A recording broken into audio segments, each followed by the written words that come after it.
Like I told my last wife, I says, honey, I never drive faster than I can see. Besides that, it's all in the reflexes. What's up, folks? This is Justin from Books, Bricks, and Boards. Today, I am going to talk to you a little bit about the Cypher system. This is yet another universal RPG. If you haven't heard of the Cypher system, that's okay, because you may have heard of this, Numenera. Numenera is actually the original RPG where the core mechanics of the Cypher system were created. Now, Cypher system has several different setting books that you can get, including this one, which is a fantasy one. But just this book here, this core book, has everything that you need to play a quick one-shot or a campaign right in this one tome. So today, we're going to be going over the Cypher system by Monte Cook Games. Too many people around here been dropping like flies already, and where's that getting us, huh? Nowhere. Fast. You know what old Jack Burton always says at a time like this? Who? Jack Burton. Me. Old Jack always says, what the hell? All right, so with the Cypher system, as with any good universal system, the core to the game is a simple mechanic that is reusable in several aspects of the game. In this case, basically everything is done with a simple difficulty roll. Every task that you are going to engage in is going to have a difficulty between 1 and 10. That will give you a target number based on 3 times the difficulty roll. So if you have a difficulty 3, it's going to be a target number of 9. Characters can make this easier by having skills, which reduce that difficulty level by 1, and thus 3 points the difficulty roll, or by specializations, which lower the difficulty level by 2, lowering the roll needed by 6, or by assets. Assets can be anything that is defined as such by the GM. It could be some specialized equipment, it could be some help from a friend, or it could just be a special condition that is present. Along with these levels of difficulty for actions, that is also how enemies are statted. Enemies will have a level which determines the difficulty roll to hit them or to dodge their attacks, because all rolls are player facing. So if I attack a 5th level enemy, that is going to be a level 5 difficulty attack, which means I'll have to roll a 15 to hit on a d20. With that said, some enemies are better at certain aspects of combat than others. If I had a particularly agile monk that I was fighting, he might be a level 5 overall, but his difficulty to hit might be a level 6, meaning I'd need an 18 instead of a 15. All the enemies have a standard hit point total of 3 times their level, which would be the same as the target number to hit them in combat. So that same level 5 monk would probably be 18 hit points, unless I decided that he was a little bit frail to go with his quickness, and so maybe his hit points are only 12 instead of 15. And that is the simplest way to explain the mechanics. Now, whenever you get your characters, you can also put what's called effort into your rolls by spending points from one of your 3 attribute pools. So if it is a might-based roll, you could use points from your might pool. There's also a speed pool and an intellect pool. Typically, speed is going to be used for agile actions, whereas might will be used for physically exerting actions, and intellect, obviously, for actions that involve some thought. The trick is, those pool points are also going to be your hit points. But the great thing about this system is that character creation involves a simple sentence. Your characters have a descriptor, a type, and a focus. The descriptor is a simple adjective that gives a couple of points bonus to a pool of one of your attributes, and generally gives a couple of skills. The type is going to be most similar to a class, and it is going to allow you to pick usually 4 different abilities that your character can do, and as you grow, you gain more of those. And it also sets your starting attribute pools, but you get some flexibility there because they always give you some to distribute on top of that. There are 3 basic types in the core rules. There are warriors, which are pretty self-evident, adepts, which are going to be like wizards, or depending upon the genre, could be a scientist or similar, psionic possibly. There are explorers, and I lied to you because there's actually 4. There's 3 in Numenera, there's 4 in Cypher. There's explorers, who could be your thief or your ranger or your scout. And then there is also a face, or a speaker.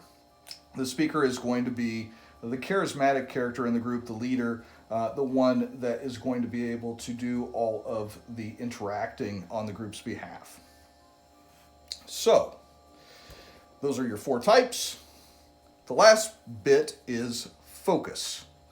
So the focus is going to be something that makes your character special. It could be someone who looks for trouble, or throws with deadly accuracy, or bears a halo of fire. Now, each of these focuses gives, or foci as they're called, gives your character a special ability right off the bat, and as you grow, they become more powerful.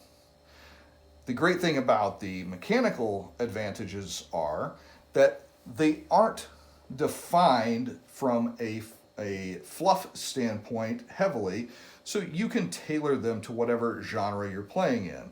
So bears a halo of fire in a technology setting might be using some equipment that allows the character to surround themselves in fire, whereas in a supers element, it could be the Human Torch. So one of the great things about the Cypher system is that because of the simplicity of the game mechanic, it's easy to teach. The simplicity of the character creation, being that each character is just an adjective, noun, who, verbs. That's it. 3 words. And then the simplicity of the enemies makes it possible to have very minimal time invested in the mechanical side of things, so you can spend more time on the story elements of the game. Cypher System also has a side product called The Strange, which actually attempts to combine all of the genres into one cohesive campaign setting. I'm not sure that it succeeds completely, but it's certainly an interesting attempt. To give you an idea of what a character from the Cypher System would look like, I have made some for an upcoming game with my group. This is going to be a one-shot based on the Big Trouble in Little China series. So this is going to be Pete from the Old Man Jack series and also from the movie. Pete is going to be a hideous warrior who looks for trouble. He's going to have a 20 in might, 10 in speed, and an 8 in intellect. He is skilled in jumping, climbing, intimidation, disguise, stealth, and he has an inability in pleasant social interactions, obviously. His special abilities are no need for weapons, bash, combat prowess, and fists of fury. And that is everything that you would need to know about Pete, other than his ciphers. This is called the Cypher System because of its liberal use of disposable magical items. Now, I say magical items because they are special and they create really interesting effects, but in the Big Trouble in Little China universe, that wouldn't make much sense. So instead of it being a magical item, it is actually a subtle cipher. The subtle cipher is going to be something that impacts the game in small ways, but has a mechanical benefit to the character. It can be used once, and then it's gone. Egg Shin, the sorcerer, is a mystical adept who masters spells with a stealth flavor. He is going to have a might pool of 7, a speed pool of 11, and an intellect of 18. One thing that I didn't mention earlier is each of the characters also have an edge. The edge is going to reduce the cost to exert effort into an action by 1 point for 1 edge. His skills are identification and understanding the supernatural, charm, persuasion, and deception, and he's trained in understanding and identifying magic and ciphers.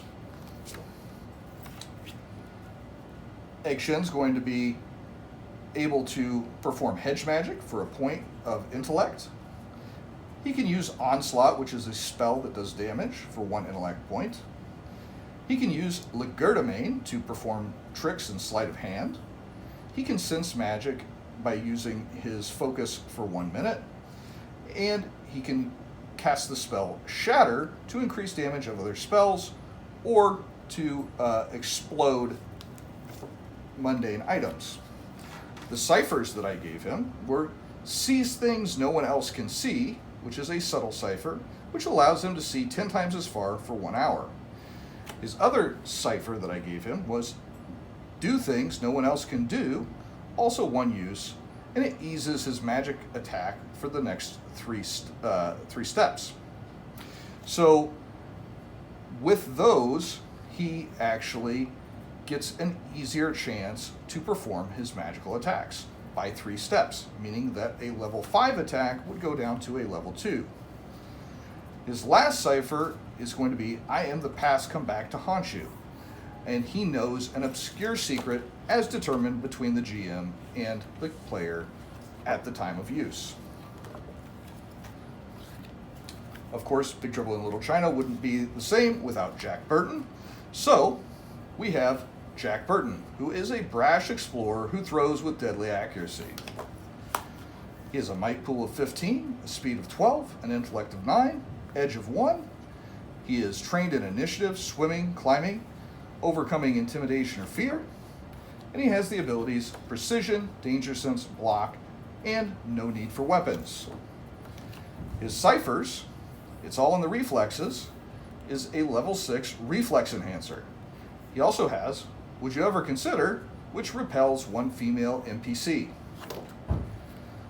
On top of that, Jack owns the Pork Chop Express, which is an expensive item. It's a semi. He has saddlebags, which contain $1,148 times 2, also known as $2,296. He has a used car salesman suit, which eases 1 attempt to impersonate a sleazeball car salesman. He has his custom Ray-Ban Wayfarer sunglasses, which protects from dangerous UV rays, a Harley-Davidson trucker hat, which is a status symbol of itself, some worn moccasins to keep his feet dry and also store his knife. He has a tourist tank top, which clearly means that he is not from the area, and some worn jeans. Just like Jack, they get the job done. And lastly, I have Wang Chi. Wang is a graceful warrior who needs no weapon. He has a might of 10, a speed of 15, intellect of 11, with edges of 1 in both speed and intellect. He's skilled in balance and careful movement, physical performing arts, speed defense tasks. He has abilities of combat prowess, control the field, improved edge, swipe, and fists of fury. Additionally, he carries a katana and has 5 shurikens. His ciphers are My Mind and My Spirit Are as One. It's a subtle cipher, and he treats his next action as if he rolled a natural 20. Or Like the Wind, another subtle cipher, which says all manual dexterity tasks are eased by 2 steps for 1 hour.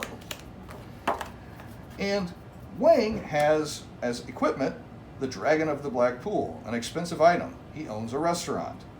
He also has a business card for Lim Li, the assassinated leader of the Chang Sing. He has a wedding ring. The big day must be coming up. And he has some loose-fitting black clothes. My point is, with those simple characters, you have a very strong feeling of what your characters can do and what they can't do. And the rest is just up to your verbal interpretation between you and the GM, and you can play a very satisfying game. This is all of my notes for the entire game. I'm going to be able to play a 4-hour game with just these character sheets, this small note, and this book. Players are going to love it, and I didn't have to spend a fortune or a ton of time getting it ready. And that is why the Cypher system is awesome. This has been Justin from Books, Bricks, and Boards. Good gaming, and God bless.